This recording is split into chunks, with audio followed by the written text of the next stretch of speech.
Hello dear students, welcome to class 11th biology chapter 13, that is photosynthesis in higher plants. Today's topic is C4 cycle, that is also called as Hatch and Slack pathway, and photorespiration. I am Manisha Verma, lecturer in biology, GMSSS Ani district Kullu HP. So C4 pathway, you must have studied C3 cycle, that is the Kelvin cycle. तो Calvin cycle के साथ साथ एक और जो है कुछ plants में एक और पाथवे होता है कार्बन डाइऑक्साइड को फिक्स करने के लिए. तो आपको पता होना चाहिए हम कर रहे हैं डार्क रिएक्शन. तो डार्क रिएक्शन जो है वो कुछ प्लांट्स में जो C3 साइकिल होता है, कुछ प्लांट्स में एडिशनल एक साइकिल चलता है, दैट इज C4 पाथवे. तो ये पाथवे क्या है यही हम आज पढ़ेंगे. तो इसे हैच एंड स्लैक साइकिल भी कहा जाता है, हैच एंड स्लैक पाथवे भी कहा जाता है, on the name of discoverer जिन्होंने जो है इस साइकिल को वर्कआउट किया था. तो इन 1957 Kortchak and co-workers reported synthesis of 4 carbon organic acid as first stable product of photosynthesis in sugarcane.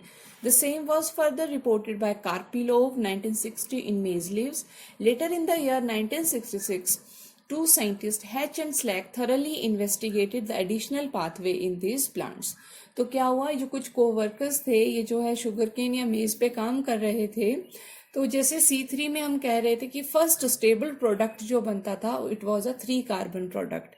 लेकिन कुछ प्लांट्स इन्होंने डिस्कवर किए जिन्होंने इनमें देखा कि जो फर्स्ट प्रोडक्ट है वो कोई 3 कार्बन प्रोडक्ट ना होकर के कोई 4 कार्बन ऑर्गेनिक एसिड है.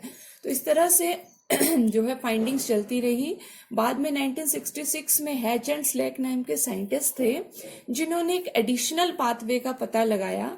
तो उसमें उन्होंने देखा कि देयर आर सर्टेन प्लांट जिनमें in addition to C3 cycle सब प्लांट्स में होता है.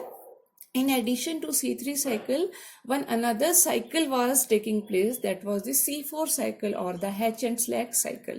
तो C4 cycle इसको क्यों हम कह रहे हैं, because the first stable product जो यहाँ पे CO2 fixation का बनता है वो एक 4 कार्बन प्रोडक्ट होता है, और वो प्रोडक्ट कौन सा है, ऑक्सैलोएसिटिक एसिड.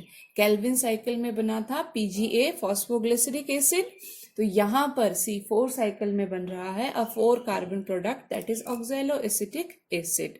तो जो हमारे पास C4 प्लांट्स होते हैं वो कहाँ पर जनरली पाए जाते हैं, ड्राई ट्रॉपिकल रीजन्स, ऐसे रीजन्स जहाँ पे सनलाइट या टेम्परेचर जो काफ़ी हाई होता है. तो वहाँ पर उन प्लांट्स में C4 साइकिल पाया जाता है.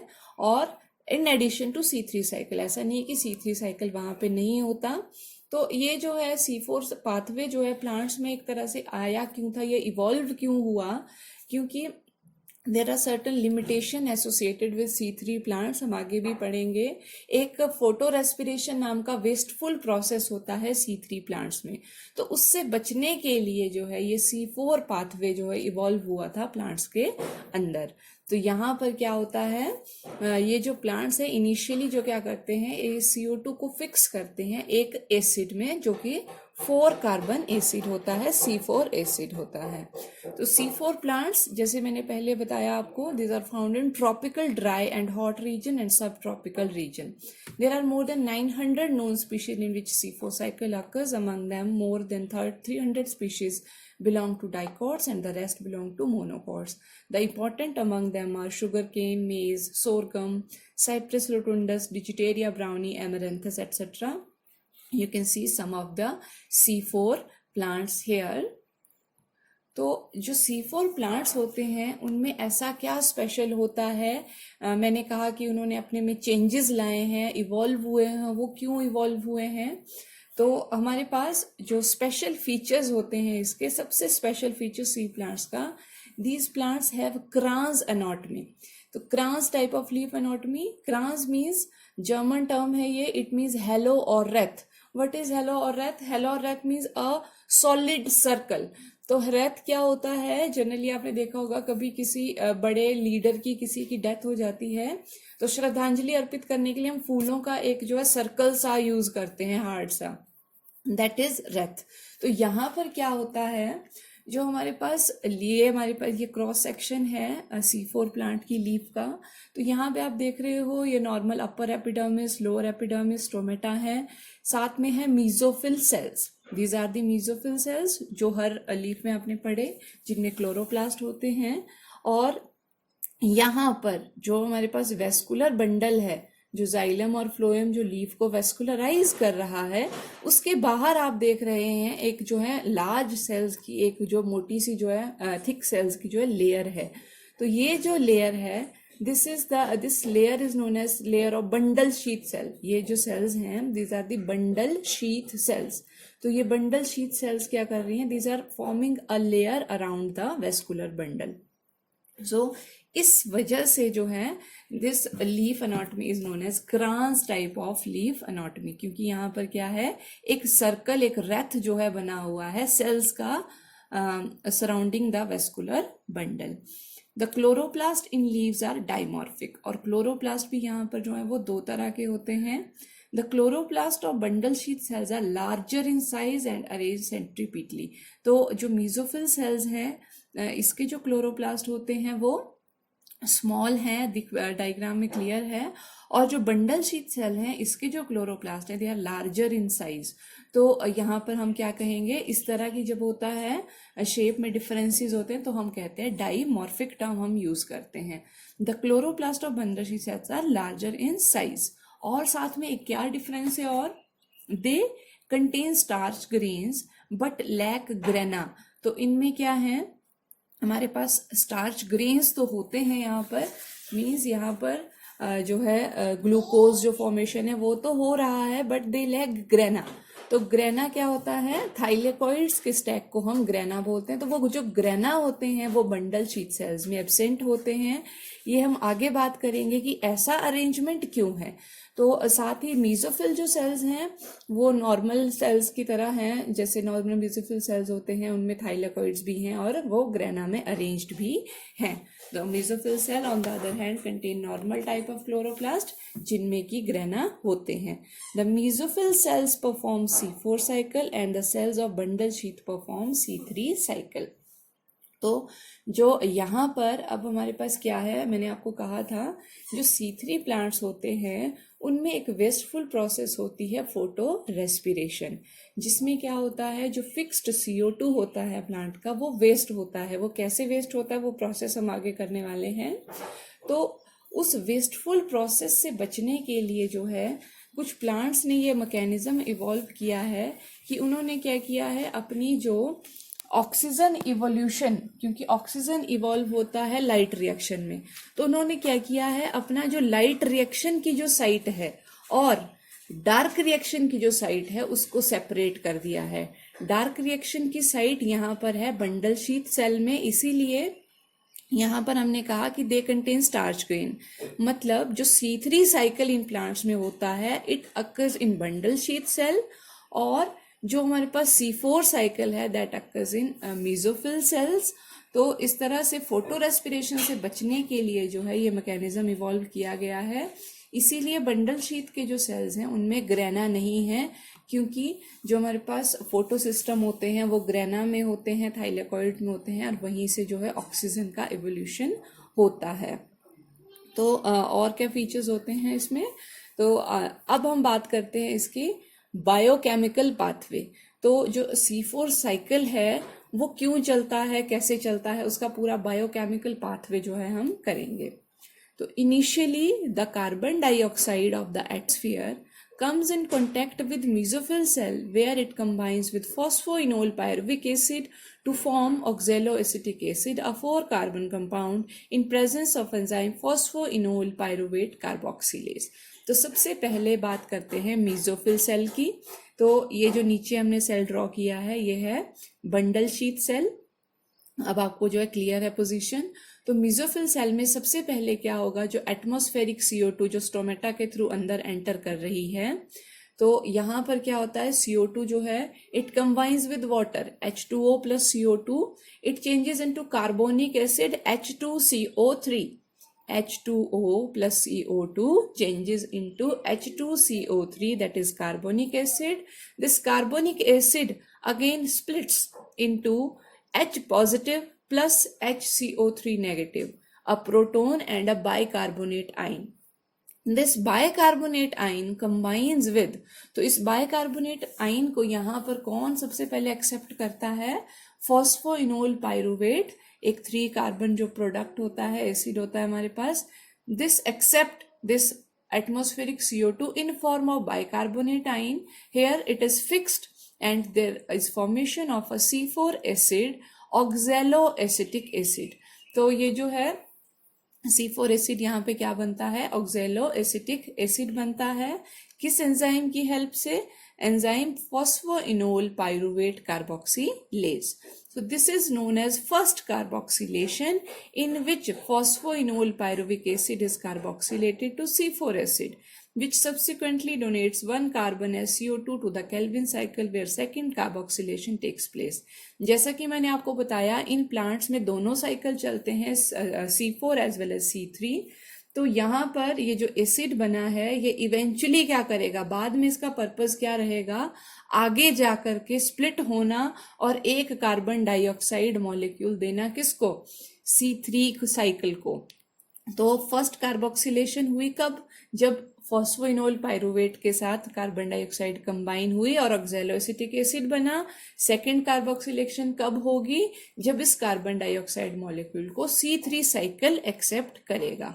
तो ये था हमारे पास फर्स्ट स्टेप, जिसमें कि कार्बन फिक्स हुई by forming a 4 carbon compound, इसीलिए इसे कहा C4 साइकिल. अब the oxaloacetic acid is converted to malic acid in presence of enzyme malic dehydrogenase.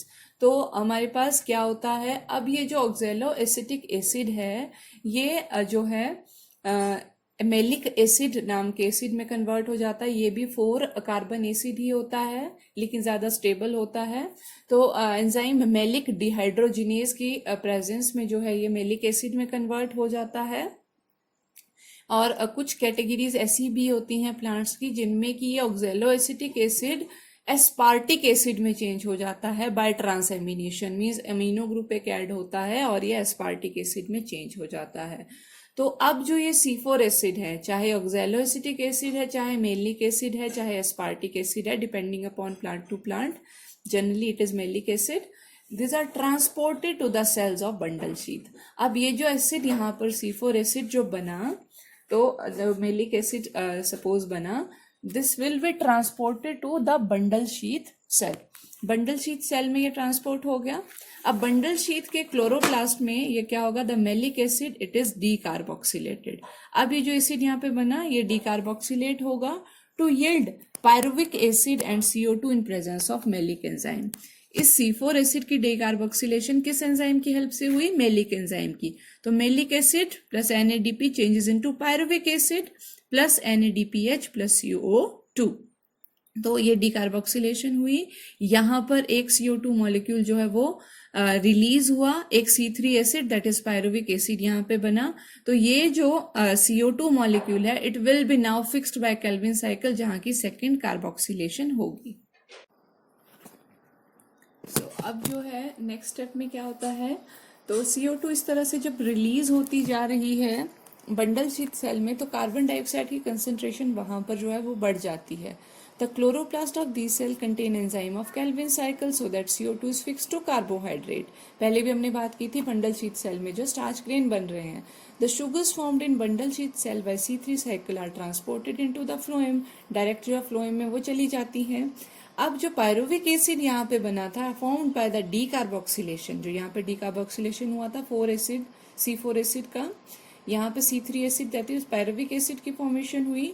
It returns to the mesophyll cell. फिर से ये मेसोफिल सेल में चला गया और वहां पर जो है हमारे पास जो ये पायरुविक एसिड है it is again converted to phosphoenol pyruvate. इसीलिए इस स्टेप को कहा रीजनरेशन. तो C3 एसिड जो यहाँ बना वो अगेन चला गया यहाँ पर मेसोफिल सेल के पास और यहाँ पर रीजनरेशन हो गया किसका? With phosphoenol pyruvate. और यहाँ पर फॉस्फोइनोल पायरुवेट बनाने के लिए हमारे पास यूज हुए ATP मॉलिक्यूल. और ATP molecule it changes into AMP plus pyrophosphate. Means यहाँ पर ATP मींस एडिनोसिन ट्राइफॉस्फेट. तो यहाँ पे 3 बॉन्ड होते हैं फॉस्फेट के, तो 2 बॉन्ड यहाँ पर ब्रेक हुए. तो हम जो है ये कहेंगे कि एक कार्बन डाइऑक्साइड मॉलिक्यूल को फिक्स करने के लिए हमारे पास 2 एटीपी का यूज हुआ। तो इस तरह से पायरुविक एसिड वापस किस में कन्वर्ट हो गया, फॉस्फोइनोल पायरुवेट में। तो ऐसा क्यों होता है, क्योंकि जो हमारे पास C4 फिक्सेशन का जो एंजाइम है पेप्केज, उसको हम पेप्केज भी बोल देते हैं, वो सिर्फ मीजोफिल सेल में प्रेजेंट होता है। तो फॉस्फोइनोल पायरुवेट जो है सिर्फ मीजोफिल सेल में ही फिक्स हो सकता है। और जो हमारे पास रुबिस्को होता है, जो C3 साइकिल का एंजाइम है, वो सिर्फ बंडल शीट सेल में होता है। तो इसी वजह से यहाँ पर क्या है, ये ट्रांसपोर्ट हमें करना पड़ रहा है ताकि जो है हमारे पास जो प्रोसेस है वो स्मूथली चल पाए। तो rubisco enzyme is present only in bundle sheet cell और मेसोफिल सेल में प्रेजेंट है सिर्फ पेप्केज। तो इसीलिए मेसोफिल सेल में जो है C3 साइकिल नहीं चल पाता, क्योंकि यहाँ पे रुबिस्को नहीं है, और बंडल शीट सेल CO2 को कैप्चर नहीं कर पाते, क्योंकि यहाँ पर क्या है, यहाँ पर पेप्केज नहीं है। अब ऐसा अरेंजमेंट क्यों है, अगेन फोटो रेस्पिरेशन के से हुए लॉस को बचाने के लिए। The conversion of pyruvic acid into phosphoenol pyruvic acid result in the formation of AMP, which requires 2 extra ATP to regenerate ATP from AMP. This is how 12 additional ATP are needed in C4 cycle. तो energy balance sheet भी कई बार जो question इस तरह से आ जाता है, कितनी एनर्जी जो है C4 साइकिल में फिक्सेशन के लिए लगती है। तो C3 साइकिल में जो है पर ग्लूकोज, एक ग्लूकोज मॉलिक्यूल को फिक्स करने के लिए 18 ATP लगते हैं।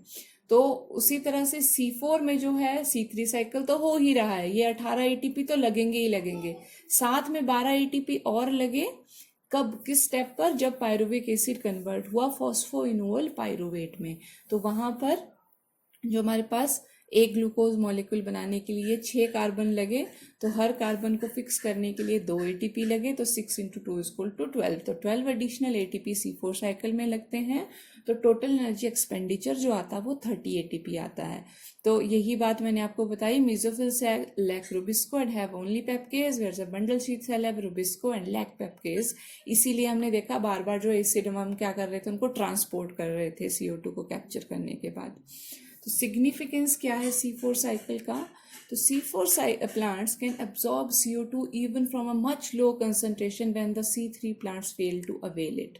तो मैंने कहा कि जो C4 साइकिल है वो काफ़ी ज़्यादा हाई टेम्परेचर्स पे जो है वो लगते हैं प्लांट्स, वहाँ पे सनलाइट भी बहुत ज़्यादा होती है। तो C4 प्लांट्स जो होते हैं वो CO2 को मच लो कंसंट्रेशन से भी अब्सॉर्ब कर पाते हैं। क्यों? क्योंकि जो पेप्केज होता है it is a very highly sensitive to CO2 as compare to rubisco. तो इसीलिए वो much low concentration of CO2 से भी CO2 को अब्सॉर्ब कर पाते हैं। The C4 plants can perform a high rate of photosynthesis even when the stomata are nearly closed। तो जो C3 प्लांट्स होते हैं उनमें अगर जो है वो स्टोमेटा क्लोज हो जाए तो वहाँ पर क्या होता है, फोटो रेस्पिरेशन नाम की एक वेस्टफुल प्रोसेस शुरू हो जाती है। लेकिन इन C4 प्लांट्स क्या है, जो हमारे पास CO2 को यूटिलाइज करने का जो क्या करता है, वो CO2 को फटाफट कैप्चर करके मेलेट आइन बना लेता है, ऑक्सैलोएसीटेट बना लेता है। तो इस तरह से क्या होता है, वो इनहिबिटरी इफेक्ट जो है उसमें एक नहीं चलता है। तो C4 जो है they have a high rate of photosynthesis even when the stomata are nearly closed, क्योंकि उसने बहुत सारी CO2 पहले ही फिक्स की हुई है इन फॉर्म ऑफ ऑक्सैलोएसीटेट और मेलेट। तो जबकि C3 प्लांट्स में ऐसा नहीं होता, तो जैसे ही स्टोमेटा बंद होते हैं उनका CO2 का सोर्स जो है वो स्टॉप हो जाता है। तो हमारे पास फिर the C4 cycle requires more light energy to fix CO2 as compared to C3 plants. They also maintain high rate of photosynthesis under condition of water shortage, where the C3 plants would stop photosynthesis. The C4 plants are better adapted to tropical and desert areas where sunlight is more intense and the growing season is longer. Again जो है हमारे पास C4 plants में क्या होगा, जो sunlight intense होने पर भी, स्टोमेटा क्लोज होने पर भी मैंने कहा CO2 कैप्चर होगी तो काम जो है उसका चलता रहेगा। लेकिन C3 प्लांट्स के केस में स्टोमेटा क्लोज हो जाएंगे तो जो हमारे पास फोटोसिंथेसिस जो है वो भी स्टॉप हो जाएगी। Presence of excess O2 in the surrounding has no inhibitory effect on C4 pathway. because the enzyme PEP carboxylase is insensitive to O2, thus photorespiration is absent in C4 plants. Another quality of plant is their better ability to assimilate adequate amount of nitrogen for biomass production. So in this way, C4 pathway of photosynthesis is a better pathway of photosynthesis under what arid condition. जो मैंने आपको बताया, it has capacity for rapid CO2 uptake. That is why enzyme बनाया, आपको बताया reason इसका. फिर बात करते हैं फोटो रेस्पिरेशन, जिसकी मैं इतनी देर से बात कर रही हूँ. तो photo respiration is also known as C2 cycle. तो फोटो रेस्पिरेशन क्या है? Earlier in the year 1920, Otto Warburg observed that presence of excess O2 in the atmosphere inhibits photosynthesis in green algae. Later on, this inhibition was observed in several green plants. Thus, inhibition of photosynthesis by high oxygen level was termed as Warburg effect. However, the inhibition was observed mostly in C3 plants. तो photo respiration क्या है? जब हमारे पास high oxygen availability के कारण, जो access oxygen जब हमारे पास होता है, हाई टेम्परेचर होता है और लाइट जो है बहुत ज़्यादा होती है, उस कंडीशन में कई बार क्या होता है, हमारे पास एक वेस्टफुल प्रोसेस जो है प्लांट्स में शुरू हो जाती है, जिसको कहते हैं फोटो रेस्पिरेशन. तो फोटो रेस्पिरेशन, जैसे कि नाम से पता लग रहा है, photo means light, respiration means normal process जिसमें O2 लिया जाता है और CO2 दिया जाता है. तो यहाँ पर इस प्रोसेस में हम क्या देखेंगे, जो हमारे पास ऑक्सीजन थी वो यूज होगी और जो CO2 है वो रिलीज होगी. तो वो भी कौन सी CO2 रिलीज होगी? जो फिक्स्ड CO2 थी, जो C3 साइकिल इतनी मेहनत से इतनी ATP खर्च करके जो है वो जो CO2 फिक्स की है वो यहाँ पर जो है रिलीज होगी. तो इस तरह से इस प्रोसेस को हम क्या कहते हैं? एक वेस्टफुल प्रोसेस कहते हैं. और ये प्रोसेस C3 प्लांट्स में ज़्यादा देखी गई है. C4 प्लांट्स जो हैं वेरिंग ऑक्सीजन कंसंट्रेशन से जो है लीस्ट कंसर्न्ड होते हैं. मैंने आपको बताया भी, क्योंकि यहाँ पर क्या है, लाइट रिएक्शन मेसोफिल सेल्स में होता है जहाँ पे ग्रेना होते हैं. तो ऑक्सीजन का इवोल्यूशन वहाँ पर हो रहा है. बंडल शीथ जो सेल्स होती हैं वहाँ पर इनका C3 साइकिल आराम से चलता रहता है. So they are hardly affected by varying oxygen concentrations. तो यहाँ पर हम फोटो रेस्पिरेशन को कैसे डिफाइन कर सकते हैं? An extra input of O2 and extra release of CO2 by green plants in light. तो इसका पाथवे जो है ये होता कैसे है, कब होता है? तो जैसे हमारे पास जो फर्स्ट स्टेप रहता है C3 साइकिल का, यहाँ पे C3 है, तो फर्स्ट स्टेप जो रहता है उसमें RUBP जो होता है, that is राइबोलोज 1,5 biphosphate, it combine with CO2 to form two molecules of 3-phosphoglyceric acid in presence of enzyme Rubisco, that is ribulose biphosphate carboxynase oxygenase. तो ये जो एंजाइम होता है हमारे पास, इसकी हेल्प से CO2 इनिशियली जो है वो फिक्स होता है into 2 molecules of 3-phosphoglyceric acid. तो एंजाइम रुबिस्को जो है, it has remarkable property of fixing not only CO2 but also O2. तो रुबिस्को जो एंजाइम होता है ये दोनों को कैप्चर कर सकता है, दोनों के साथ रिएक्ट कर सकता है, carbon dioxide as well as oxygen. लेकिन जब हमारे पास ऑक्सीजन की जो कंसंट्रेशन वो सेल के अंदर जो है ज़्यादा हो जाती है, उस समय पे रुबिस्को जो है वो कार्बन डाइऑक्साइड के साथ कंबाइन ना करके ये कंबाइन करता है ऑक्सीजन के साथ, और वहां से हमारी प्रॉब्लम जो है वो स्टार्ट हो जाती है. तो ribulose biphosphate carboxylase, the main enzyme of Calvin cycle that fixes CO2, act as ribulose biphosphate oxygenase under low atmospheric concentration of CO2. जब CO2 की कंसंट्रेशन जो है कम है, फॉर एग्जाम्पल जैसे मैंने आपको बताया, जैसे C3 साइकिल में जब हाई टेम्परेचर है, हाई लाइट इंटेंसिटी है, तो उस टाइम पे क्या होता है, स्टोमेटा क्लोज हो जाते हैं. स्टोमेटा क्लोज होते हैं मतलब CO2 का इंटेक बंद हो गया. CO2 का इंटेक बंद हो गया तो अंदर CO2 का लेवल फॉल कर गया, और स्टोमेटा बंद है तो O2 बन रही है, लाइट रिएक्शन होता जा रहा है, ऑक्सीजन बनती जा रही है. तो इस तरह से क्या हुआ, हाई O2 कंसंट्रेशन होगी. अब रुबिस्को जो एंजाइम है वो ऑक्सीजन के साथ कंबाइन करेगा, ना कि CO2 के साथ.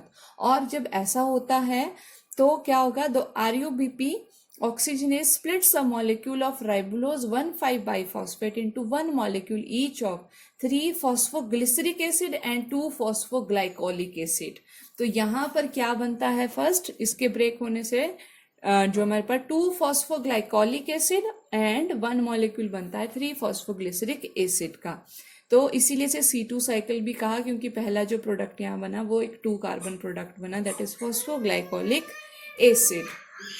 तो ये हमारे पास फर्स्ट स्टेप इसका आ गया, जिसमें कि ये फॉर्मेशन हमारे पास हुई. तो दिस इज RUBP, इसने यहाँ पे ऑक्सीजनेज की तरह एक्ट किया और 2-phosphoglycolate और 3-PGA जो हमारे पास बना. The 2-phosphoglycolic acid loses its phosphate group in presence of enzyme phosphatase and convert into glycolic acid. अब यहाँ पर क्या होता है, phosphatase एंजाइम की हेल्प से ये चेंज हो जाता है ग्लाइकोलेट में. The glycolic acid synthesized in chloroplast as an early product of photosynthesis then transported to the peroxisome.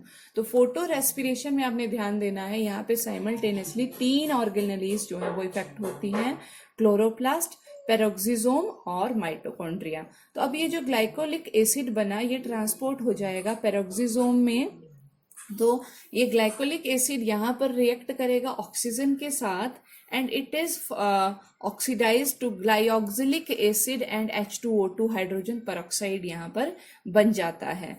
तो ग्लाइकोलिक एसिड अब जो है it is the oxidizes to glyoxylic acid and hydrogen peroxide with the help of enzyme glycolic acid oxidase. तो इस enzyme की help से यहाँ पे क्या बन जाता है, ग्लाइऑक्सिलिक एसिड प्लस H2O2. अब ये जो हाइड्रोजन पेरोक्साइड बना it is again a notorious product है ये. तो ये H2O2 जो है ये किस तरह से डिस्ट्रॉय होता है, यहाँ पे कैटलेज एक एंजाइम होता है वो उसको ब्रेक करता है H2O प्लस O2 में. तो नेक्स्ट स्टेप में क्या होगा, अब ये जो glyoxylic acid is then converted to an amino acid glycine by transamination reaction catalysed by enzyme glutamate glyoxylate transaminase. तो अब ये ग्लाइऑक्सेट जो यहाँ पर किस में चेंज हो गया, ये चेंज हो गया ग्लाइसिन में with help of enzyme glutamate glyoxylate transaminase. ये ग्लाइसिन अब ट्रांसपोर्ट होगा into mitochondria where 2 molecules of glycine interact to form 1 molecule each of serine, NADH and ammonia. अब यहाँ पर हम देख रहे हैं यहाँ पर क्या हो रहा है, जो ग्लाइसिन है ये इंटरेक्ट करते हैं तो यहाँ पर क्या बनता है, सीरीन बनती है CO2. अब हमें यहाँ पर क्या हो रहा है, जो CO2 फिक्स हुई थी इतनी मेहनत से वो यहाँ पर रिलीज हो रही है. तो हमें नहीं चाहिए कि CO2 जो है इस तरह बर्बाद हो, तो यहाँ पे CO2 जो है रिलीज हो रही है. तो ये पूछ लिया जाता है कई बार कि कौन सा रिएक्शन है फोटो रेस्पिरेशन का जिसमें कि CO2 रिलीज होती है, तो वो है माइटोकॉन्ड्रिया में जब ग्लाइसिन जो है वो एक्ट करता है. तो इस तरह से फोटो रेस्पिरेशन में जो है CO2 यहाँ पर रिलीज हो रहा है. The amino acid serine returns to peroxisome where it is again deaminated to hydroxypyruvic acid and finally to glyceric acid. The glyceric acid finally enters the chloroplast where it is phosphorylated to 3-PGA which enter into C3 cycle. तो यहाँ पर हम देख रहे हैं इस entire process में क्या हुआ हमारे पास, एक तो CO2 का इवोल्यूशन हुआ और ऑक्सीजन का यूज हुआ और ATP भी यूज हुए. जनरेट हमारे पास यहाँ कुछ नहीं हुआ, लेकिन हमारे पास सारे के सारे जो हमारे ATP भी यूज हुआ, फिक्स CO2 भी हमारा जो है वो यूज हुआ. तो इस तरह से इस प्रोसेस को हम जो एक वेस्टफुल प्रोसेस जो है वो मान सकते हैं.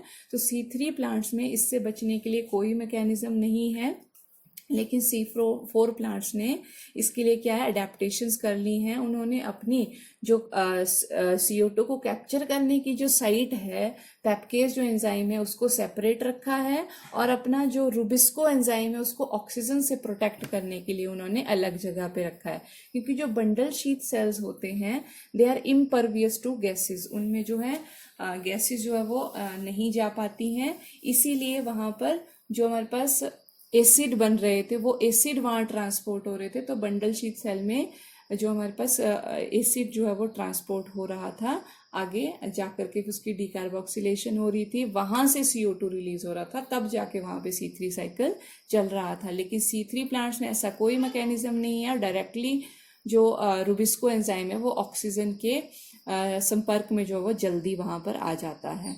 तो इम्पोर्टेंस क्या है इसकी, यही है कि it interferes with the successful functioning of C3 cycle. In these plants, some O2 does bind to enzyme Rubisco and hence CO2 fixation is decreased, और ना कोई सिंथेसिस हुआ, ATP भी नहीं, और उल्टा ATP लगा वहाँ पर, तो इसलिए इसको जो है वेस्टफुल प्रोसेस कंसीडर किया जाता है, because as much as half of the photosynthetically fix CO2 may be lost into the atmosphere through this process. So this was all about C4 cycle and photorespiration.